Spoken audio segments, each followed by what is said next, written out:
Hi guys, welcome back and hello if you're new. Following the absolutely tremendous return that was 2014's At War with Reality, At the Gates are ready to do it all over again with To Drink from the Night Itself.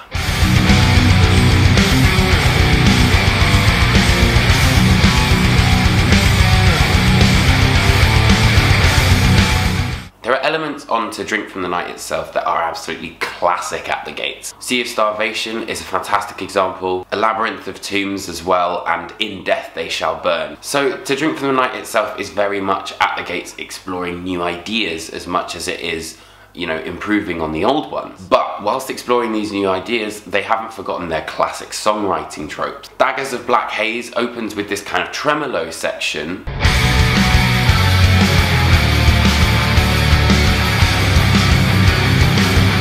which does leave you kind of wondering, oh, is this definitely At the Gates? And then there's that moment of realization where you're like,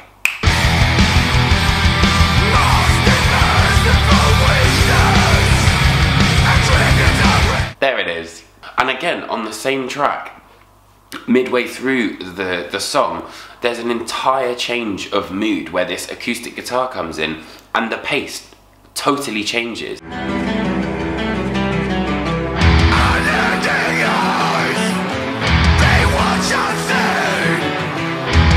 Not to mention there's then an absolutely fantastic solo which sounds something out of At the Gates' comfort zone.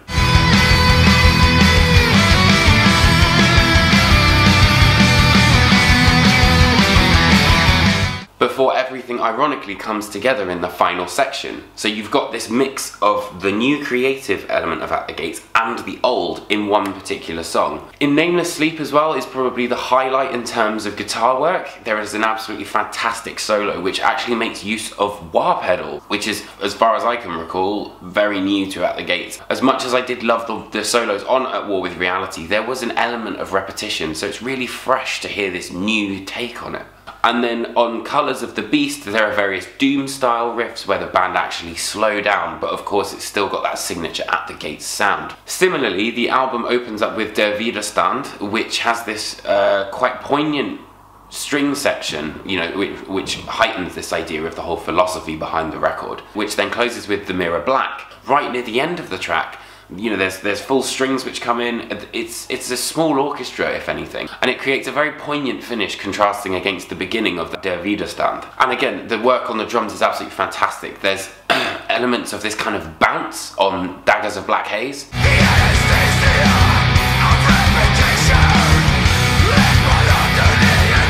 There's classic fast drums as well in A Labyrinth of Tombs, and again, of course, in the title track, To Drink from the Night Itself.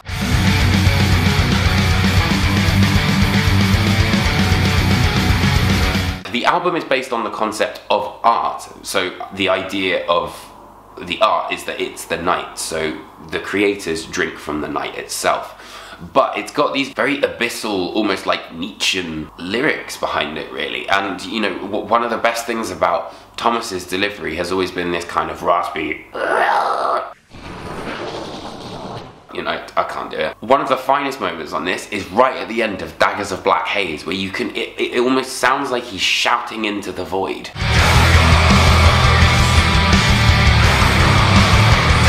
But of course it wouldn't be an At the Gates record without the classic dynamics. So for example, on title track To Drink from the Night Itself, there are these amazing guitar dropouts.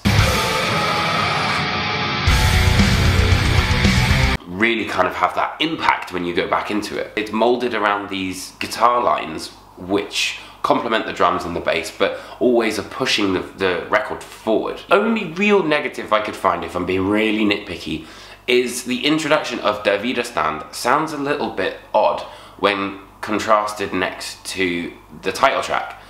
Only because it builds up all this cinematic feel, and then you've just got a straight up thrashing At the Gates song, which I don't know if that was their intention, but it's sort of just, it causes a bit of a disharmony. But other than that, this is an absolutely solid At the Gates record. In terms of the artwork, Costin Chorno has outdone himself again. I loved the artwork for At War with Reality. I think that, you know, it reflects this idea of the philosophical theme of art, but also it's got this minimalist sort of aggression which has always been a really strong point for At the Gates. This is a logical step forward for At the Gates, and it doesn't sound like At War with Reality or Slaughter of the Soul, because it shouldn't. You know, you've got all your classic At the Gates tropes, but there are some really interesting experimental moments on the album as well, and it's absolutely magnificent. And for that reason, I'm going to give the record a 4 out of 5. So At the Gates' brand new album, To Drink From the Night Itself, is set for a release on May 18th via Century Media Records, and you can pick it up underneath me. So I hope you guys liked this review. If you did, hit that like and subscribe button. Make sure to tune in over on Metal Sucks for my Apocalyptic Anniversary series. And I will see you guys next week for another review. Alright.